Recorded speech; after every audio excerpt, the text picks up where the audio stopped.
dia memulai harinya dengan kegiatan produktif sampai dia tutup harinya lagi. Nah, sementara yang satunya ini, yang sebelah sini, dia bangun tidur itu langsung scroll TikTok, scroll HP, dan bisa dibilang gak produktif lah sampai ke tadi mau menutup harinya itu dia makan pizza sampai menutup harinya itu dia makan pizza sampai Betul banget. Oke, ada lagi nggak guys yang mau mungkin dikasih tahu nih, kayak kalau aku pribadi, aku lebih ngerasa diri aku tuh di posisi kebiasaan yang mana? Oke, boleh Niko. Kayak yang di sebelah sini ya. Kayak bangun tidur tuh pasti yang dicari paling pertama adalah HP. Makan sambil main HP, segala-galanya sambil main HP. Kayak screen time tuh sehari bisa belasan jam, dan kayak itu jadi merusak segala-galanya. Oke. Benar banget ya, terkait apa yang teman-teman udah sampaikan. Ini tuh salah satu contoh dari kedua kebiasaan yang mungkin aja terjadi di kehidupan kita. Yang pertama ada kebiasaan yang memang kebiasaan dengan kebiasaan-kebiasaan yang produktif, dan yang satu lagi memang kebiasaan-kebiasaan yang bisa dibilang cukup bikin kita terlena gitu untuk menjalankan aktivitas kesehariannya. Nah, ini tuh berdampak banget sama kondisi mental teman-teman, kondisi kesehatan teman-teman, dan juga kondisi teman-teman di keesokan harinya. Maka dari itu kita di sini membawakan materi terkait dengan strength-based approach dan juga penerapannya dalam 7 habits. Untuk materi pertama, boleh Nobe. Oke. Teman-teman, sebenarnya itu ada akrab banget ya sama strength-based approach atau pendekatan yang berfokus pada kekuatan dalam tubuh kita. Sebenarnya kenapa sih kita membawakan materi ini? Karena kita rasa setiap pribadi atau setiap individu pasti memiliki kekuatan ataupun potensi dalam dirinya yang sebisa mungkin, sekecil mungkin itu bisa membawa perubahan positif atau lebih baik untuk memperbaiki dari kebiasaan kita tadi. Jadi sekarang nanti kita bakal ada simulasi juga. Kita mau teman-teman fokus sama potensi teman-teman masing-masing seperti itu. Bukan berarti kita mengenyampingkan kekurangan atau kelemahan kita, tapi kita yakin banget teman-teman bisa nih potensi yang udah ada itu dijadiin sebuah peluang untuk membangun kebiasaan yang lebih baik lagi gitu, berdasarkan strength-based approach. Selanjutnya, aku akan bergeser terkait dengan 7 kebiasaan baik yang digagas sama Stephen Covey. Yang pertama yaitu adalah menjadi orang yang proaktif. Sejatinya tuh kita sebagai manusia tuh punya pilihan hidup, yang mana pilihan tersebut tuh bisa kita pilih.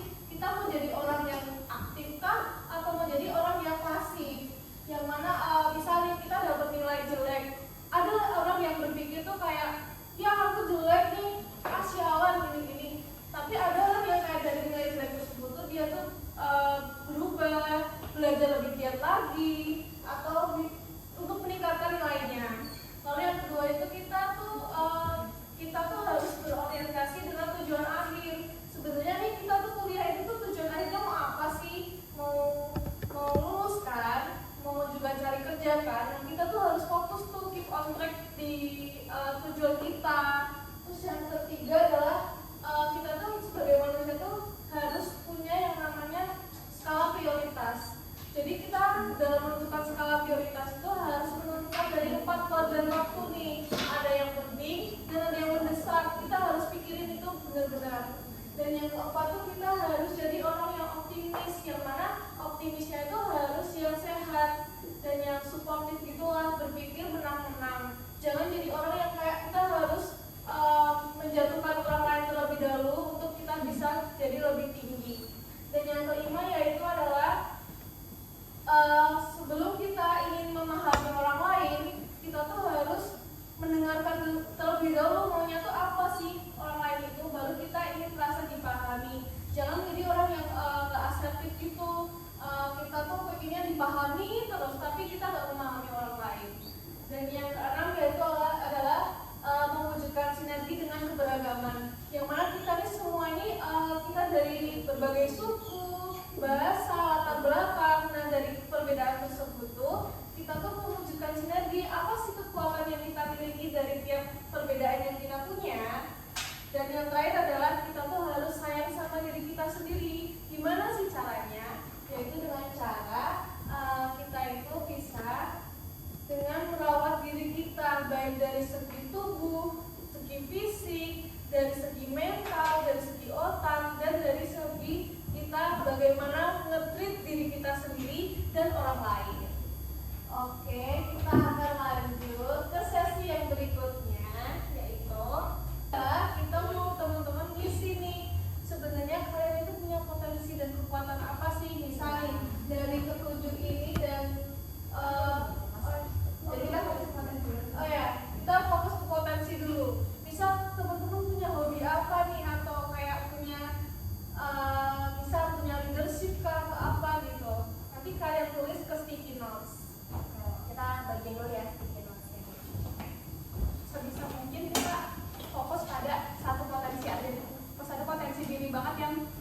yang bisa teman-teman kembangin ya teman-teman.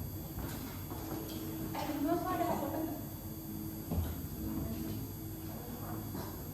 Kayak ini boleh?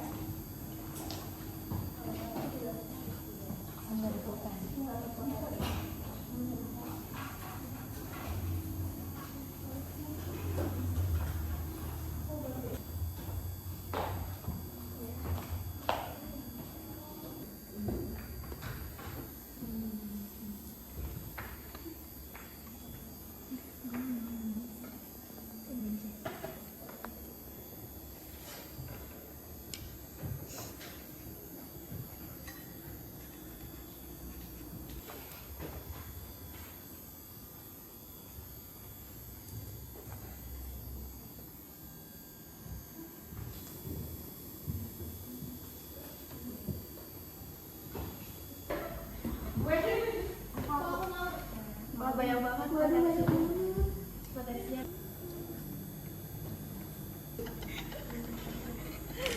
Wow. Gue sekarang pakai yang pendapatnya. Gue apa menurut lo? Menurut gue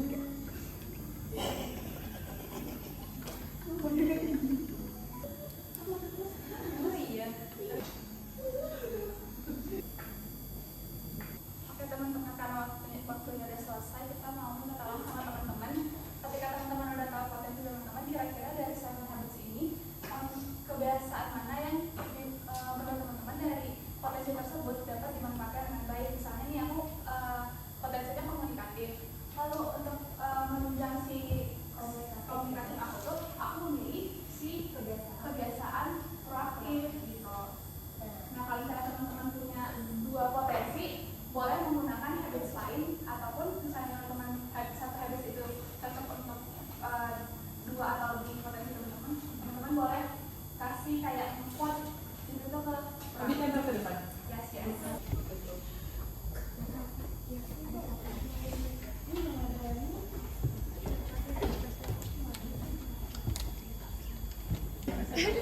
Jangan ditetapin ya potensi.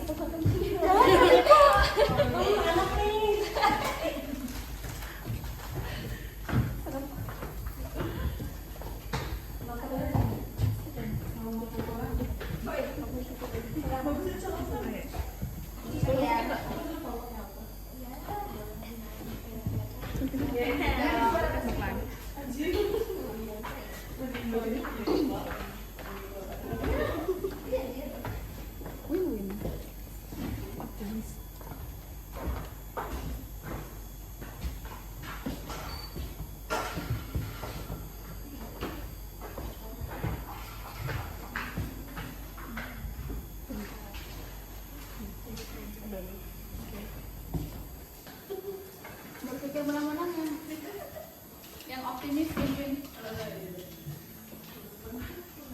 Nih, kita lihat dari yang paling banyak dulu apa tuh? Saya dari optimis tuh banyak banget ya. Kita coba bacain satu-satu dulu kali ya. Oke, jadi ada yang potensi saya memiliki menganalisis masalah dan mampu mengambil keputusan efektif. Lalu ada motivasi belajar yang tinggi, terus ada potensi dia ahli dalam bermusik dan percaya diri. Dan ada detail person dan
dari tugas-tugas dan tugas dari BEM itu sendiri. Biasanya aku nentuinnya berdasarkan yang paling deadline-nya paling cepat lah gitu. Oke. Jadi sebenarnya sesi kita udah berakhir teman-teman. Terima kasih banget. Tapi kita mau satu orang untuk ada 2 orang deh untuk menyimpulkan kira-kira teman-teman apa yang bisa diambil dan bisa dihubungkan sama ini gitu.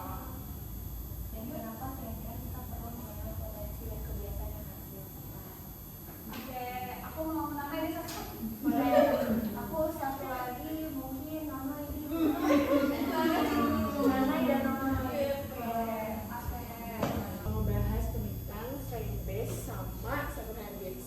Kenapa sih kita harus mengetahui strength base kita? Karena teman-teman kita pasti perlu tahu kekuatan dari diri kita sendiri biar kita itu bisa mencapai titik optimal dari kita sendiri.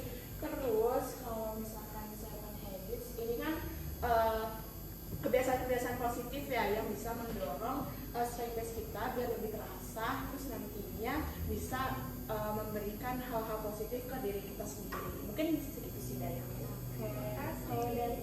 Oke, mungkin udah jauh dari Nanai. Kalau dari aku sendiri, yang pertama aku nangkapnya dari seven habits dulu.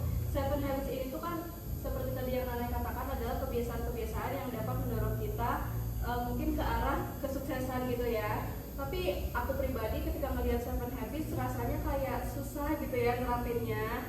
Tapi karena dari teman-teman juga mengaitkannya dengan strength based approach, jadi aku sadar bahwa sebenarnya aku tuh punya potensi untuk melakukan seven habits ini. Kayak tadi kan aku nulis tentang aku ternyata punya motivasi yang tinggi. Nah itu tuh bisa jadi bekal untuk menerapkan seven habits. Salah satu dari seven habitsnya Stephen Covey yaitu yang optimis. Jadi itu juga bisa menjadi cara aku untuk menuju ke arah kesuksesan seperti itu.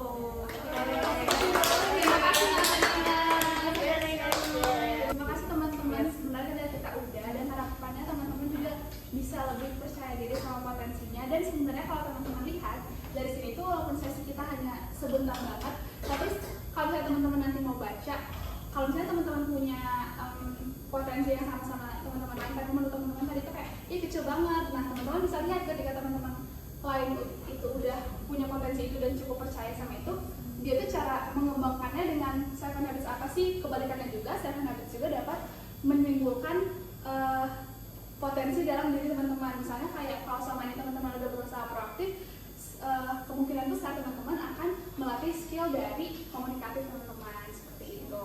Jadi harapannya teman-teman bisa saling membantu satu sama lain juga untuk mengembangkan potensinya. Salah satu tujuan kita juga kenapa kita membawakan SBA dan dikaitkan dengan seven habits yang udah disampaikan dari Nonoi tadi ya. Dari teman-teman mengenal potensi masing-masing kan ada beberapa dari kita yang juga kayak dapat materi seven habits tapi kayak bingung tuh penerapannya tuh sebenarnya kayak gimana. Jadi dengan teman-teman mengenali potensi teman-teman terlebih dahulu, kita bisa tahu nih kira-kira langkah selanjutnya kita mau melakukan kebiasaan apa. Bener banget teman-teman, dan ini bisa kalian aplikasikan di kos kalian masing-masing loh. Jadi kayak kalian tuh bener bisa berkaca gitu kayak oh ternyata aku punya bekal ini, tapi sebenarnya memang mungkin karena kalian sibuk dan lain sebagainya jadi terpendam. Nah maka dari itu kita akan mendobrak dan menggagas ini semua agar teman-teman bisa nih bangkit kembali dengan kepercayaan diri kalian dan lain sebagainya. Udah misi 2 kita kasih hadiah ya guys.